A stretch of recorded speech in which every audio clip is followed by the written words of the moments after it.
to balance the two finance statements on the local department and upper level management, right? So here we have, there are many layers of management, right? So what information system is appropriate for the highest level and middle level and the lowest level? Should we have just one common system for everyone, or should we have different systems for different people, right? So we have to decide that. And the company has used a traditional performance evaluation system, and then they have this new daily income statement, right?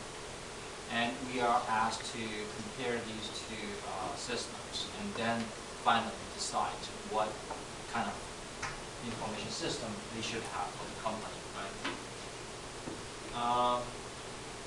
The old system had several strengths.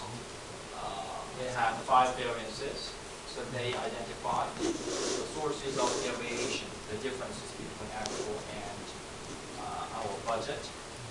And they updated their standards by taking only 50% of the improvements. So if a department has had continuously favorable variances, for example, so then they updated the standard by only 50%, even though they could have taken 100%. So they update their standard by 100% of those favorable differences. However, they didn't do that. Why? It's mentioned that it was a compromise between the financial department and the operations people. Operations people opposed 100% improvements for the fear that the standards would be raised and in the next periods there would be negative variances. Right. So then, fearing that even though they see some new way to even reduce their usage of materials, for example, they will not try that, fearing that the standard will be updated, and then it will be too tough in the future. So, but in this case, they get 50% and the company gets 50%. So, well, they will try without worrying about having too tight standard in the future. So I think this is smarter than getting 100%. Right? So this leaves a room for improvement. And the volume variance, their volume variance considered the demand factor.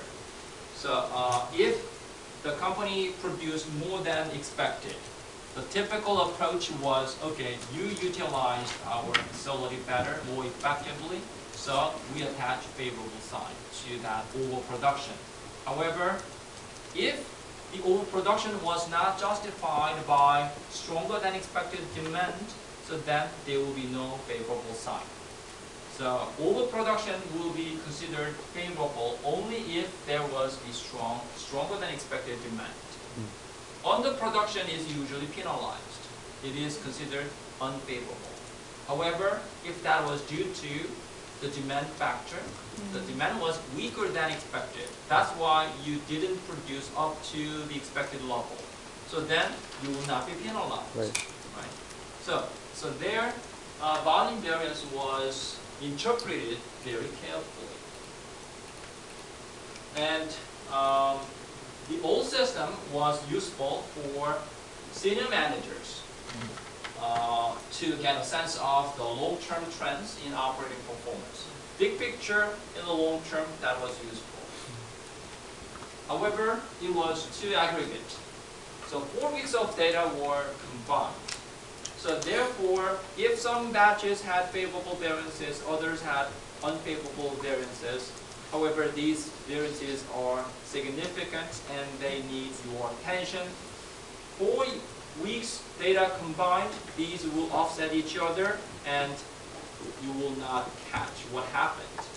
So that was too aggregate. And it was too late.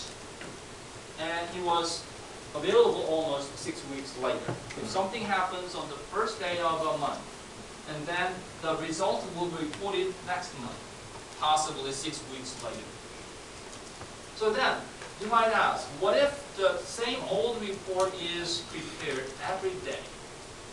Every day, so then we will catch that specific day's result, and it will be immediate. So then these two problems can be solved. More timely feedback is possible. That's good. However, the old reports are about cost minimization. So they will have no implications for profit. So the old system asks these people to pay attention to only their cost minimization, or maintaining their cost within their expected level, right?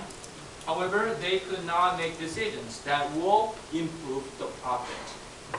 So still, even though we report the old report more frequently, we will not avoid all the problems. The biggest problem is no implications for profit.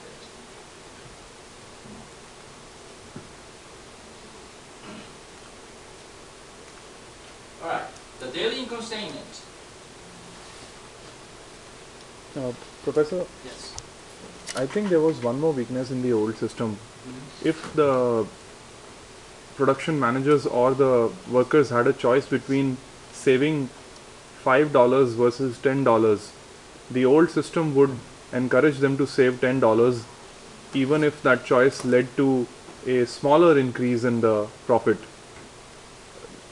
It's a couple of examples are mentioned in the case that if a maintenance shutdown was supposed to be done 6 days versus 8 days, the manager could choose now depending upon the daily income statement. So I think this was a significant That's a good weakness. example of this, right? So they will try to minimize their cost, right? So sometimes even though they incur a little more cost, but still that is better for the company in terms of profit. For Exactly. the company as a whole. Yeah. Just no implications for profit, because Right. employees will be motivated, encouraged to just maintain their cost or minimize their cost.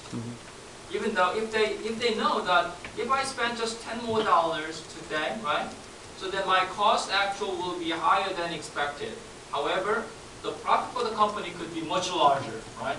However, they cannot do that if they are evaluated based upon cost minimization or as Right. cost centers. Right. So that's what I have. Daily income statement. Well, I was quite surprised how the daily income statement could change the behaviors of these employees. Usually, when financial reporting system changes, this does not influence the real people's behavior, right? But in this case, daily income statement changed dramatically, right? The attitude of these employees toward financial reporting, right? Why was that possible? Why was that possible? Let's talk about that. Someone. Let's talk about the daily income statement. What did you find about the daily income statement? The strengths of the daily income statement. Usefulness of the daily income statement.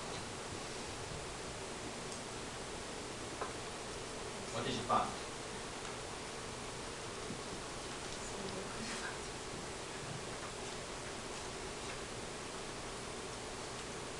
It was a kind of daily feedback for the operators, like how they are doing. So they became more competitive. They wanted to see how they performed last day and improve further. It was very competitive, and they had a sense of ownership for the job. They were more responsible towards the job now. So instead of giving 2 exams, if I give you every day exam, will you be happy? It was not an exam, it was like a perfection process, like they were getting better every day. So it's like a small quiz, 5-minute quiz every day. So if you are monitored every day, usually production people do not like that, right?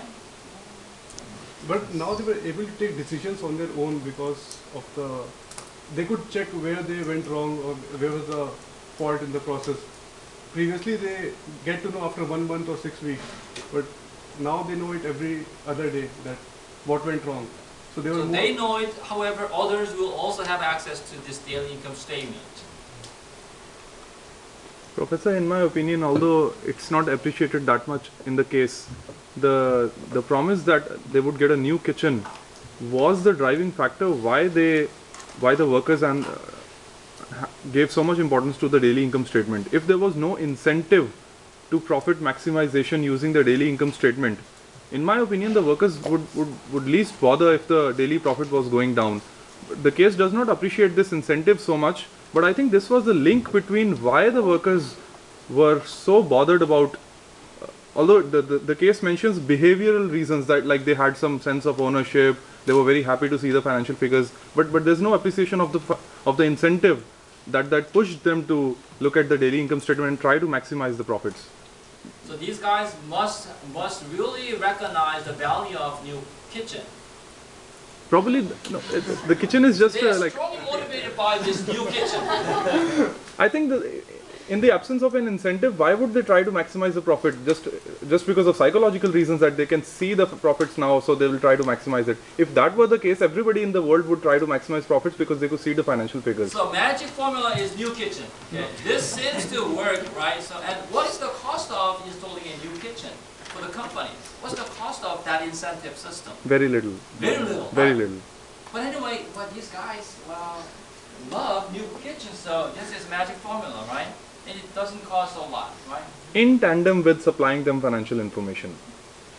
Actually, in the case it is written that on one day they were asked not to do the this statement analysis for one day, and they felt something missing. They felt that we should do it. So I think kitchen was not a strong reason for it. Cost. Identifying the cost, and the case also mentions I think that it was ownership that was more prominent here. Well, if you are monitored every day versus if you check your own performance every day as an owner, right? So it's different, right? But participative budgeting process. But if you ask your child, okay, how many math problems do you want to do? And if he or she says 5 a day, right? Then that is what he or she determined by herself or himself, right? Not told by his or her parents, right? So then, okay, this is what I determined, so then I will do this, right? I'm the owner of this company, for example, right? Of course, they are not the real owners, right? These are only psychological or behavioral, right? So they are given just piece of paper, right? Not real, but fake certificates, stock certificates, right? But now they believe they are the real owners. And they don't bother getting the reports every day, right? And the real incentive, if they just calculate, wow, the company promised us a new kitchen, what is their cost of doing that?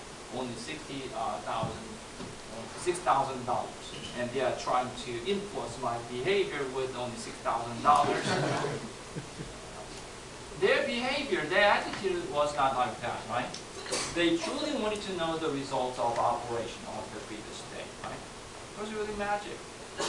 Professor, why are we holding the workers to a different standard? We are saying that the behavior of workers was altruistic, was very positive because they had access to financial information. But in the case of managers, we generally talk that with the access to, with complete access to financial information, we have to put in some kind of incentive systems for managers in order to make them perform. But we are holding the workers to a different standard. We are saying just simply supplying them leads them to perform optimally using some psychological reasons. In my opinion, in the absence of an incentive, even the workers would say after 1 month or 6 months get bored of this daily activity because there is no incentive to push them to maximize daily profits.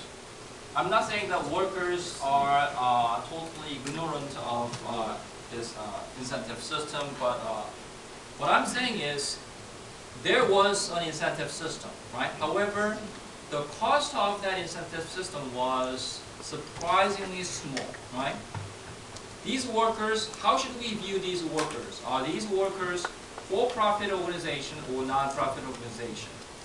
Are these employees for compensation organization, or they need financial compensation?